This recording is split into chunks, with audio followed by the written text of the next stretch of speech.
Hey guys, James here with another Civ 6 Historical Spotlight. If you're anything like me, you enjoy Civ for a multitude of reasons.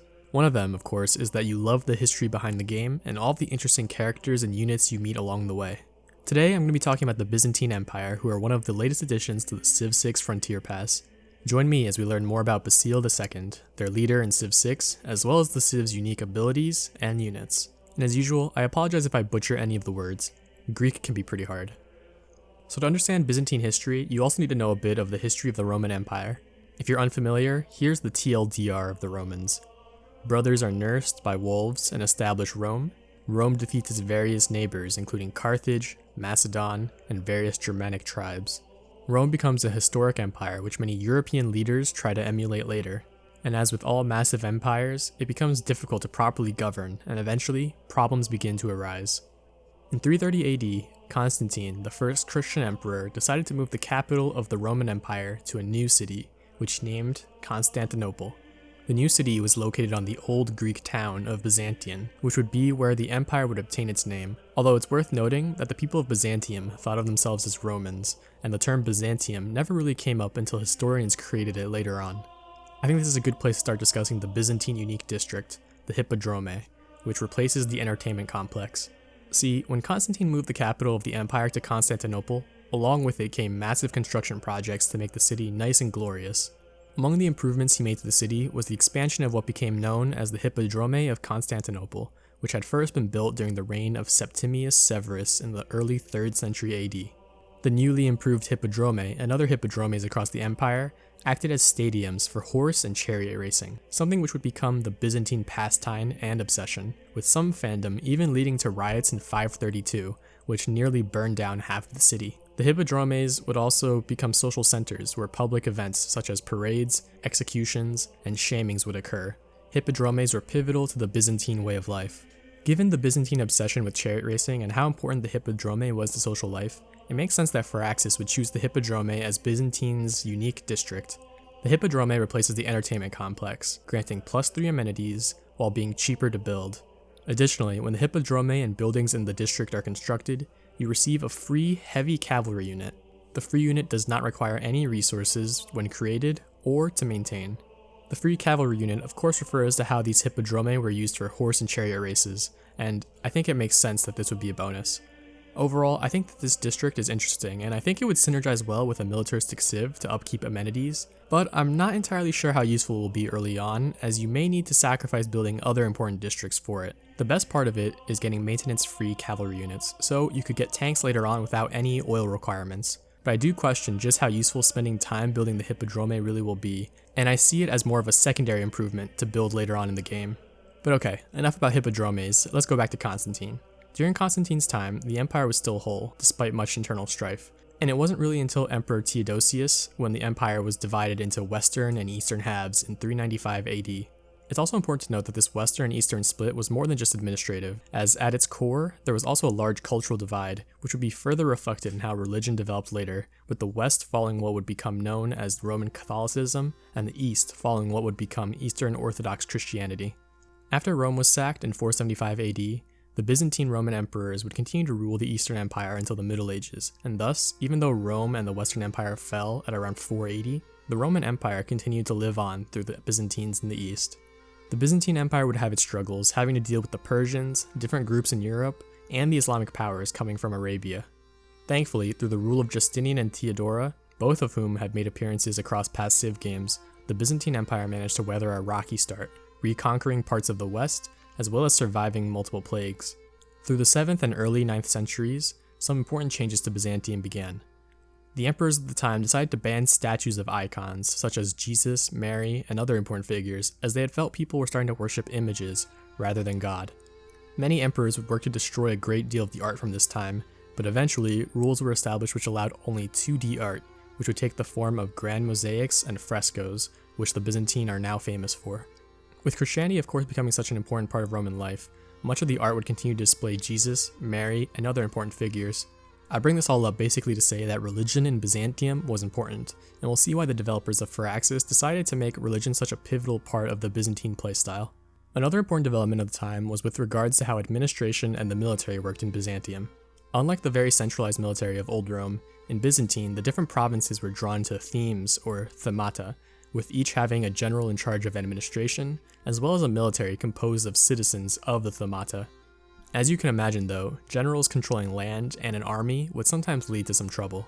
So while we're on the topic of Byzantine military, I wanted to bring up the Byzantine unique unit, the Dromon. The Dromon replaces the quadrireme, although the Dromon itself is a version of a trireme. The unit offers additional range, as well as an additional +10 combat strength against units. You see, due to the large amount of coasts for the Byzantine Empire, having a powerful navy became pivotal to maintaining their borders and trade.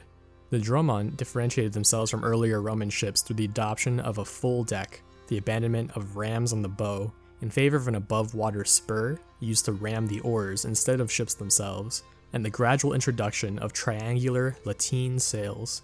The ships were sometimes also loaded with catapults or ballistae for maximum firepower. And as if that wasn't scary enough, some ships were outfitted with cannons which would shoot Greek fire, which would burn even on water. The Dromon was considered so perfect that it continued to be used by the Byzantines into the medieval ages. As a unit in Civ, I personally think the Dromon was quite good.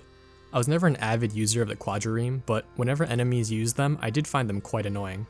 In particular for maps with more sea, I can see them being massive powerhouses, especially with the limited counters to sea units during the early stages of the game.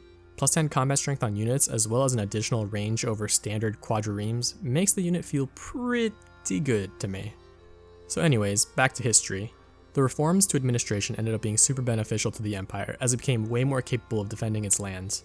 Even though the empire was significantly smaller than it once was, Byzantium entered a so-called golden age starting with Basil I in 867 AD, and reaching our boy Basil II, who was born in 958 AD. Basil II was a Porphyrogennetos, which is Basil's leader bonus. But what does that super long word even mean?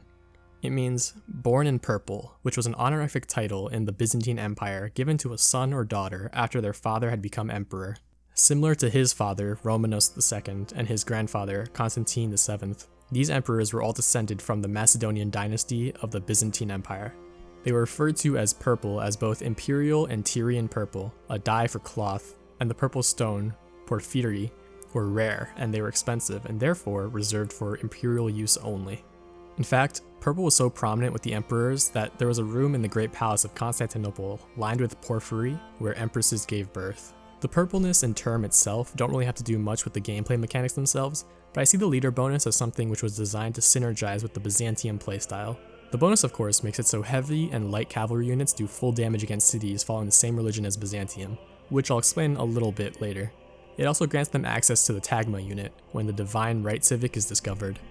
So now let's talk about the Tagma, the other unique unit of the Byzantine Empire.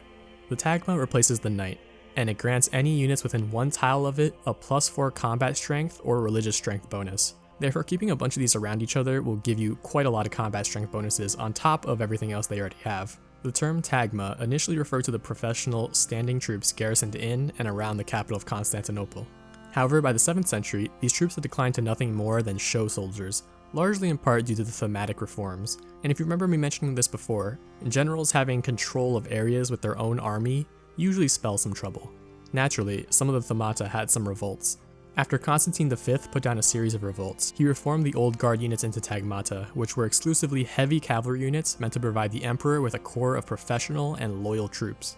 They were initially more involved in local defense, but later on, closer to Basil II's rule, the tagmata became more active and were often posted in provinces of newly conquered territories. The units continued to evolve, and there were numerous types and groups established. The one thing I'll bring up about the unit is that it's a bit of an interesting naming choice due to the fact that the term tagma or tagmata seems to be referring less to a specific type of soldier and more in reference to a regiment or soldiers loyal to the emperor. On the other hand, the cataphract is a much more well-known heavy cavalry unit from Byzantine times, so well known in fact that the cataphracts became synonymous with Byzantine power. I think this fact also adds light to why the leader bonus focuses on cavalry units in particular. The cataphract was actually the unique horseman for the Byzantines in Civ 5, so I guess they chose this new name instead to make it seem different from Civ 5. As for the religious bonuses, I'll get a little more into that later. In Civ 6, the Tagma unit is pretty good as well, especially because of Basil's leader bonus. Being able to do full damage to cities makes it so you have a fast-moving army of death. So anyway, back to Basil II.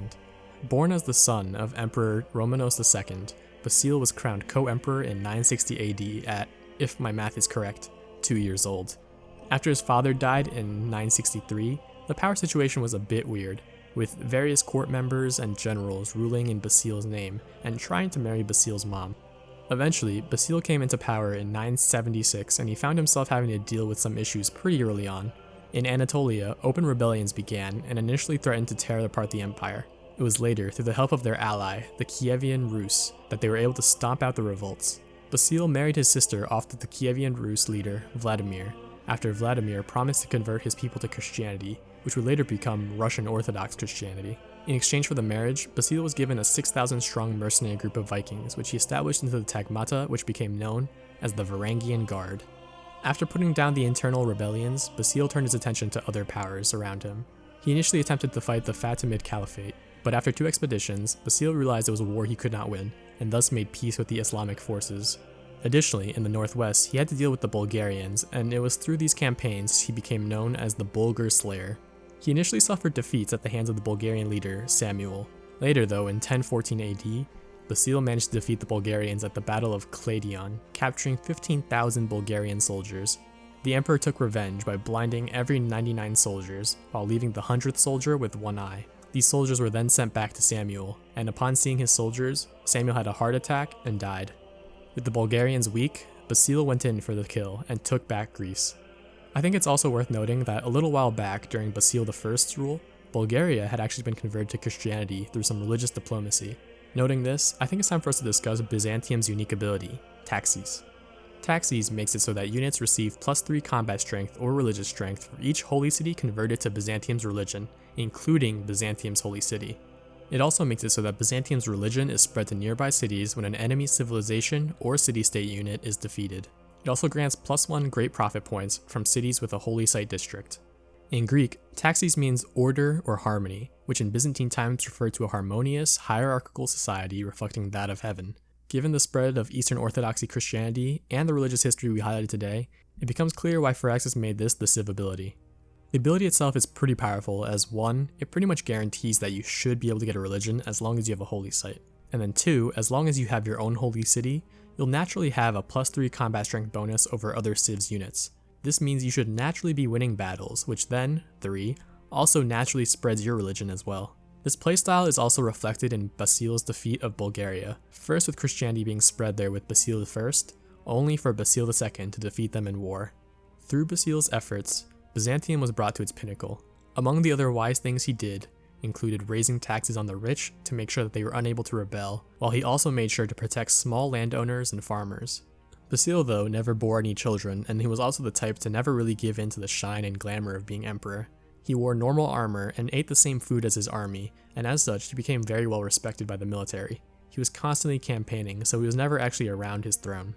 Eventually, Basil died when he was preparing an expedition to take Sicily, and not long after, the Byzantine Empire began to decline. Partially because of Basil's expansions, the Thamata system ended up being stretched thin, and the Byzantines ended up losing Italy to the Normans and Anatolia to the Turks. The Byzantines were able to persevere and even managed to take back some land, but in 1054, the Great Schism occurred, and the church officially split into the Catholic and Orthodox churches. The split caused many issues, and these came to a head during the Fourth Crusade in 1204. Constantinople was sacked by Western powers, and Byzantium never truly recovered. At this point, the Ottoman Turks came into the picture. In 1453, Constantinople fell to the Ottomans and was renamed Istanbul. While the Byzantines did fall, their influence is seen all throughout the world through the Orthodox Church and much of Eastern Europe. Overall, the story of the Byzantine Empire is a remarkable one, having survived for millennia after the fall of classic Rome.